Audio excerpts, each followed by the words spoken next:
Go. So what is this? This is a trilogy, or it is making what? It's a trilogy. It's a trilogy. My wife is busy now doing an English course, but she can't get the right words out. I was testing you because I'm learning how to test, you see. Test or teach? Teach. No, test. You see, there again, you can't get the right words out. I've just started a TEFL course, so if you know of anybody who's wanting to do basic English, I'm learning my basic English right now. Hanneke is looking for victims to practice on. Anyway. Yeah. Anyway, so this is the first video in a trilogy series, or trilogy. Thank you. I got the word trilogy though. So the first is the making of the wood, which it's all about the kitchen counter. The second is breaking the wood, where we start cutting holes in it. And then the third one will be gluing it all back together, or varnishing it. Yeah. It's I've tried to put quite a bit of care in this. I had quite a few people helping with it and advising, and I think it's come out really nice. Reasonable. So yeah. So this is the first one. Yeah, this is the first one. It's basically putting the wood, 3 pieces of wood together and gluing it, choosing the wood. So we had Kelsey helping us to decide on colors, and it actually took a lot longer. That's why I eventually split it into 3, because I thought it possibly would be too much information. I have a little bit of a battle that I'm not always quite sure how technical to make the videos, for those of you who want to know exactly how John does it, or for you that just want to see what it looks like.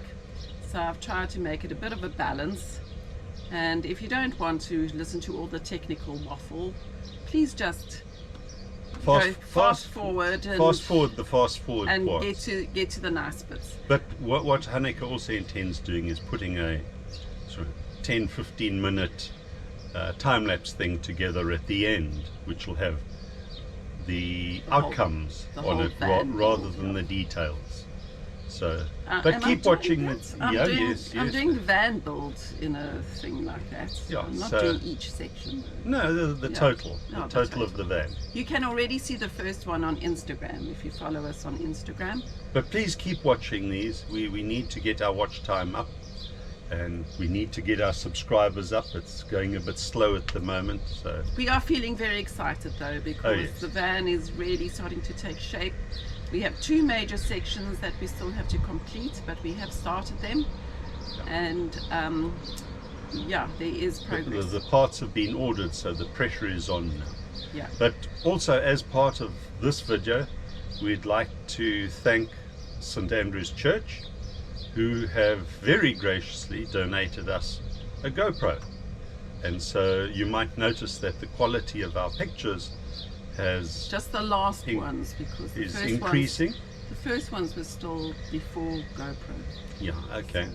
And even if there is a little bit of a hiccup in the pictures now, we're still learning how to use it, all the settings and how that all works. So we'll get there, but I do think that the quality has improved considerably. Anyway, we hope you enjoy it, and as I said, please encourage everybody to subscribe, and even if you don't watch the videos, just let them play so we get our watch time up. Thanks a lot. Thank you. Bye.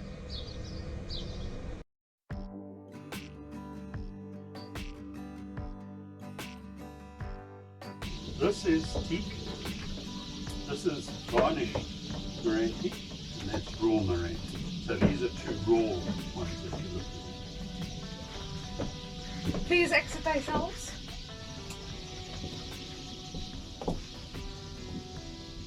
Now, can I also just say that these have got holes in them, so you have to wiggle them. Can you put one of these on the ground? No.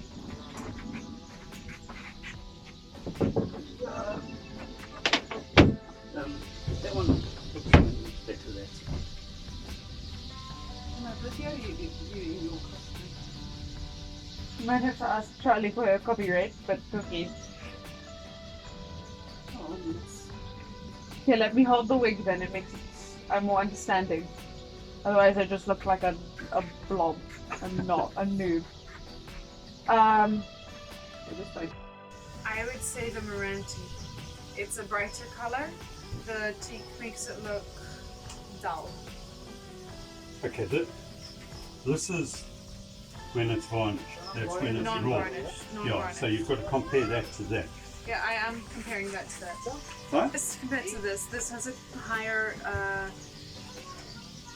grey scale. Yeah. So it makes it look dull. Okay. Whereas this one has it's life. It has a lively color in it, but it's not as overstimulating as the varnished one. Is this overstimulating? If you have this and this and this. Because this is what that will look like. Is there any way to keep it looking like this? No, it has to be protected. You can't use But it you to can't raw have like that. you can't have a non-tinting varnish. This is clear vinyl. This has got stain in it. I think, did this have stain on it? Yeah, they all had stain. Yeah. We won't put the oil on it. What the oil does is bring out the grain in the wood. It's a clear oil, so it doesn't. It does darken it slightly, but not. You know, if you look at these two here, the grain doesn't show up that much there, whereas this oil does. The teak is. We're using the teak on the floor. The teak on the floor is fine because then you won't see all the dirt from your shoes. But for a countertop, you want something with more yellows and reds. Whereas this it's got like a greeny grey color to it, which almost makes it. It'll make your van look sick. Okay. Whereas this will make it look alive. Yeah. Thank you for coming to my tent. You need to have a light wood because of the color psychology. You've got a dark ceiling and a dark floor and a dark black area for your driving. And so with all of those three things, it'll make it feel short and skinny. So you don't want to add more darkness. Okay, so another color there, light if we can. Closer to the unstained Moranti if you can. Now, well, it would have to be lighter than that, so that when we varnish it, because that does make it darker. Now, would we use the same over here then?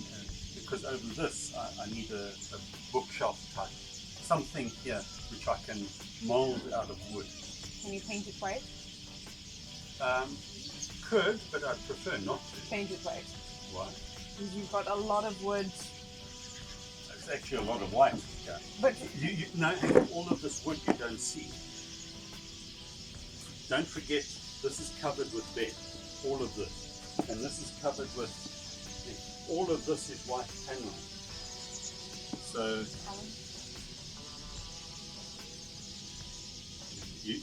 can you do that very last yourself? Yeah. I mean, I'm already procrastinating and putting it off because I'm not quite sure how I'm going to do it. Procrastinate. Do it at near the end because I don't have the time to make you a scale model with the colors for me to visually see it, but I think that side wood would be enough. Is there any wood element on this side besides the roof? Not that you're going to see, because this will be wood, the door, but it's going to be covered with most probably a greyish blue carpet, because it's a headboard, I think. Okay. Yeah. The anthracite colour, or light grey. Those are what I can get.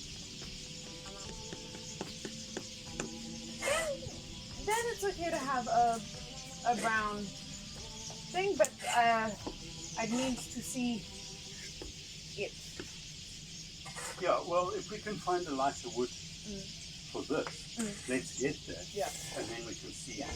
because then we've got choice of three. The Moranti, It would probably be the lighter wood. that, or the, whatever. Yeah. And by then, we can actually, what we can do in the meantime is actually just varnish a piece of teak, so you can see what it. With the colour, maybe it won't look so dead. And actually, if we varnish a piece and oil a piece with Danish oil and varnish, to see how that brings out the things in it. Wonderful. Okay.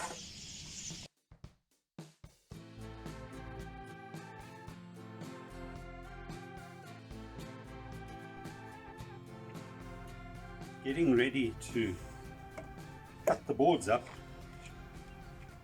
This one is, What are the boards for? this is for the kitchen counter. This one is 32 centimeters wide, which is over 12 inches. It's a blooming half a tree that I've got here. I don't know how big birch trees become when they're Beach. beech trees, sorry. But yeah, well, not fortunate, but I'm going to have to trim some bits off because of its lousy. Otherwise, it actually wouldn't fit in my planer. But this is the biggest piece of lumber I've ever had to work with. What's this?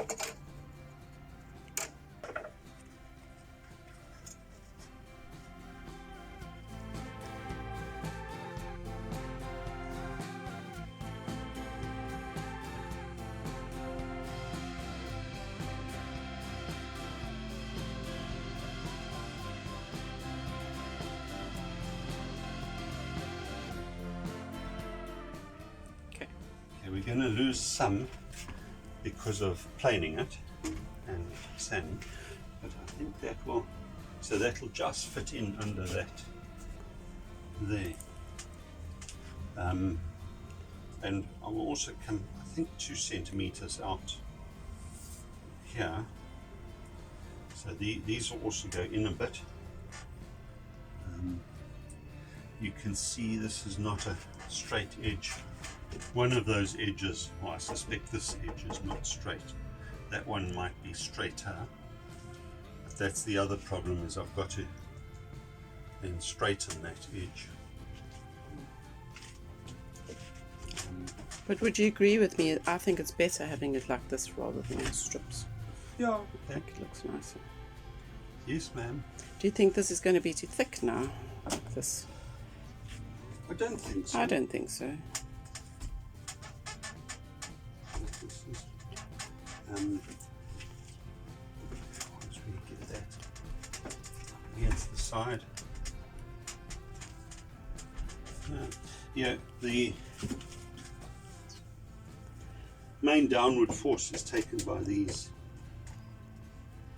pillars, and I think that'll be okay. You don't think it's going to be too heavy?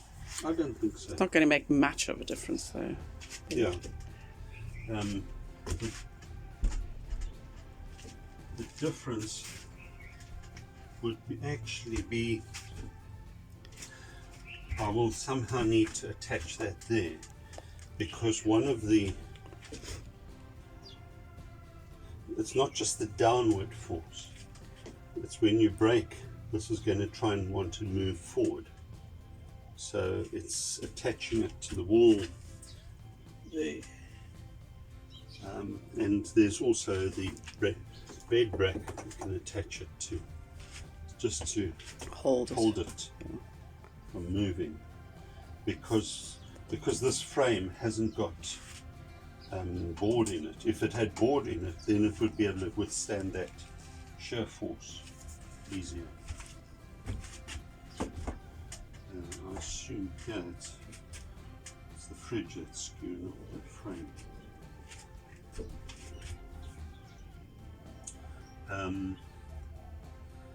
This obviously will be darker as well because of once it's varnished. varnish. But it's a nice colour, I do like it. It might land up as the floor. Sorry? Will it be as dark as the floor? If you look at the difference. I don't know. Anyway, we'll have to try. Yeah. I mean, each wood will react differently to Yeah, varnish.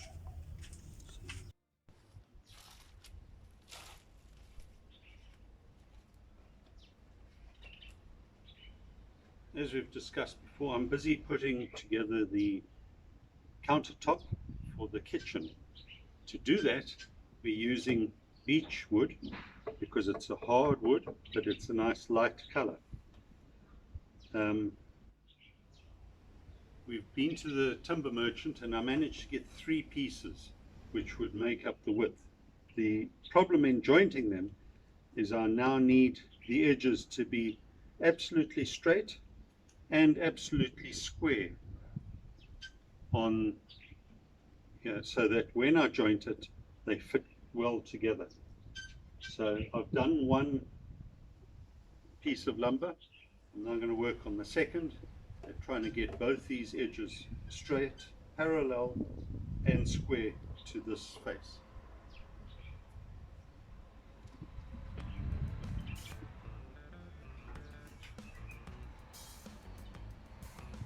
This is my straight edge that I'm using. It's a piece of aluminium that I actually used for the bed frame.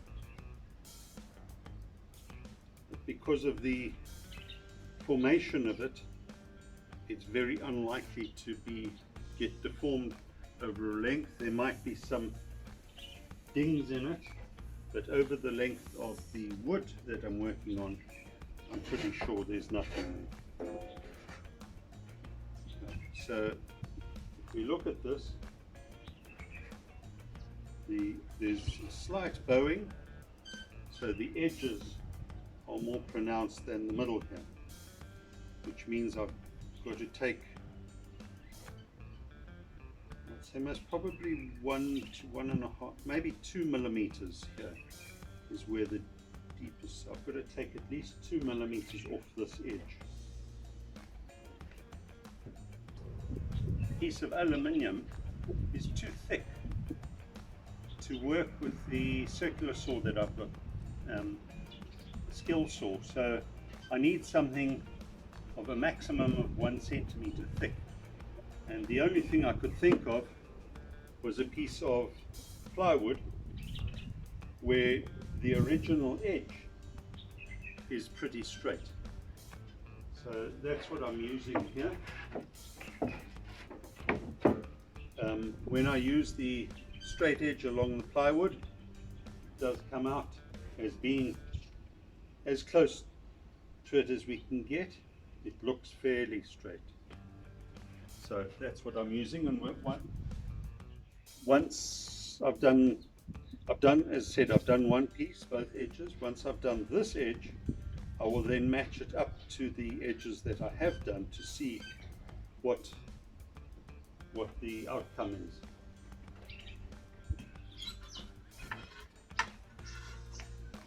So I want to just check the saw blade that is at 90 degrees.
looking at the other edge of this wide board,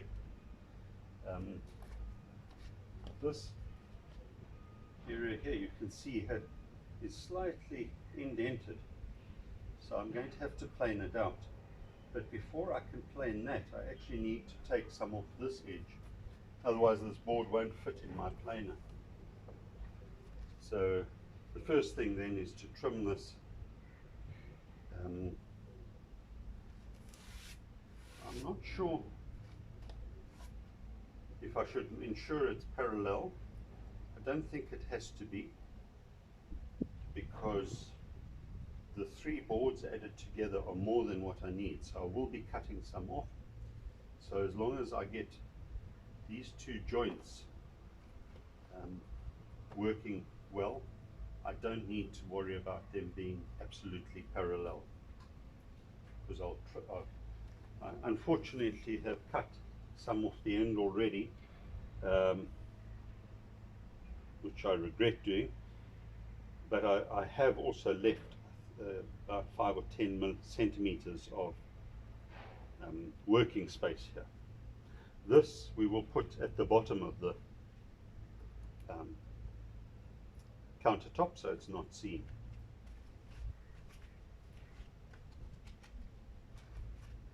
In fact, that might even go on the flap up table, because that one I intend to plane significantly thinner, so there's not even less weight on that. So first thing, yeah.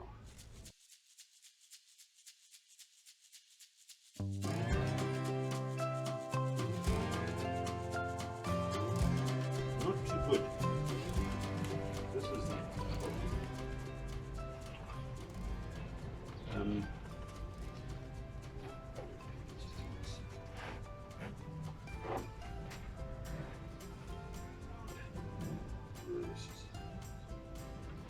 it's been bottom.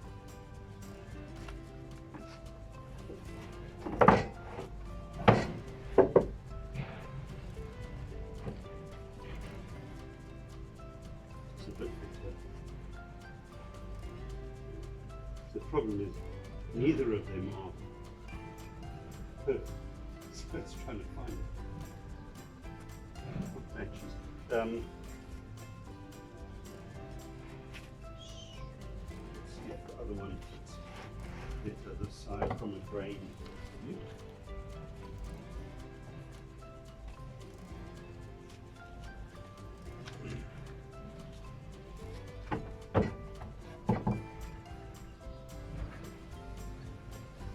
I think I've cut both sides of this.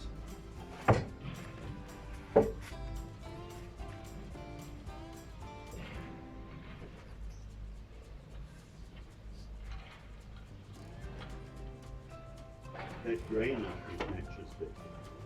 But it also seems to fit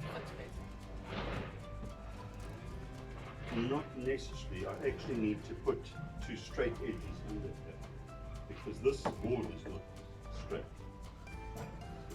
It fits reasonably, but again there's still over here there's too much material there. That would have to be sanded out, but I'm not sure which side is out. But I think from the colouring, that one's closer than the other board.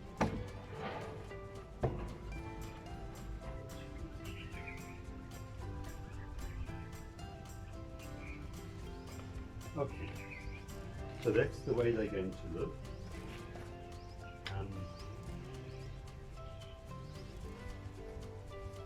Now, I think just some sanding and planing. I'll just plane. I think I'll plane first. So I would like to take some off this, just get rid of some weight.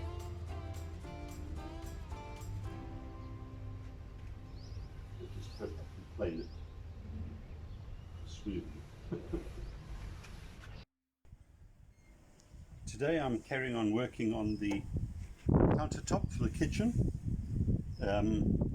While we've been away, I've done a small experiment. I've got 2 pieces of similar thickness Meranti, and I've glued them together using the wood glue that I've got. I wasn't sure how strong that wood glue would be, so I glued it together, let it set for 24 hours, and so then trying to test it, you can see if you come close, you will see that the fibers here are opening up, whereas the joint itself, if I put pressure on here, the joint itself is strong and not moving. So if I try the other side, I think we get a similar result here. Maybe if we do this side, that's less likely to. Now let's still open up the cracking.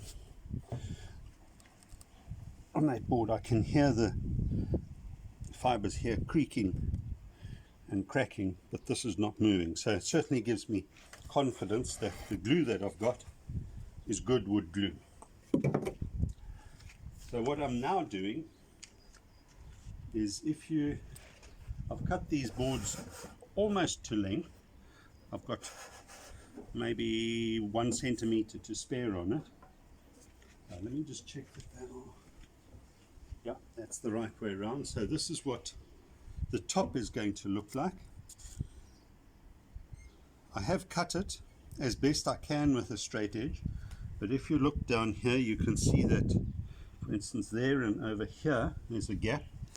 If you hold this together, what you can do is you can see there's a gap there, but then for instance there and over here there's no gap, so the wood is absolutely flush, and so over here. So these high spots now I'm going to sand down to try and minimize this gap, just to get a nicer looking joint. Just move your hand. So there and there. But in doing the sanding, I've been trying it by hand so far, and this wood is extremely hard. So very little comes off, and I may actually get an orbital sander out to do that. But I can see that the gap is starting to close. It's now a longer gap, a longer area where it's touching. So if we look over here now, I need to do some sanding there. The problem is if I sand here, it's going to open that gap up. So I really need to work on this area to get that flush. So bring that down very slightly. I can do some on that side as well and see how we go, and then maybe work here. Here there's very little gap, but right down the end here is significant, and That's it. okay. Otherwise it gets too long. Good afternoon. So today I've finished trying to get these as close as I can matching. There's still a very slight gap there, but I'm not going to get it perfect. So decided to get on with it. So we'll start the gluing process.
This is a short video on this. Go. Go. Okay. I'm working on the kitchen countertop. What I've done now is used the chisel and gone along and actually taken the excess glue out.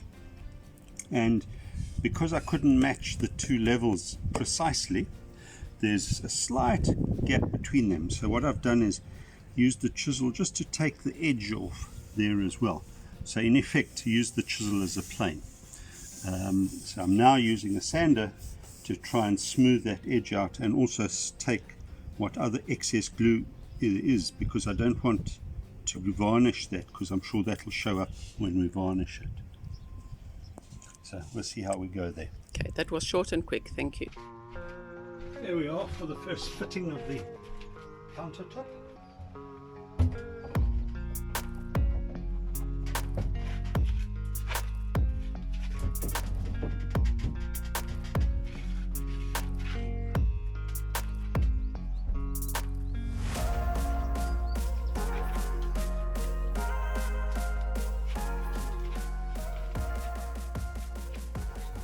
Trimmed off here, a little bit there, and then also angled here, because this is not absolutely 90 degrees when the bed is in, so it needs to be trimmed a bit there.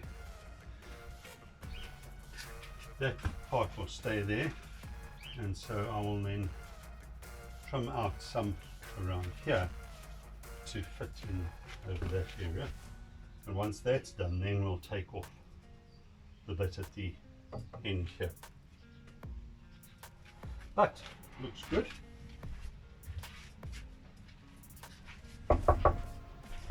Nice and solid. Still working on the countertop. I'm busy sanding it. You can see this is where I have sanded. There's still slight marks I need to get out there. This is totally unsanded so far. This joint, you can see I've removed the glue with the chisel here and just tried to skim some of this off. So I'm going to plane this, so I want it to look like that. So you just see the thin line of the glue, and there's no glue in the outside of the joint.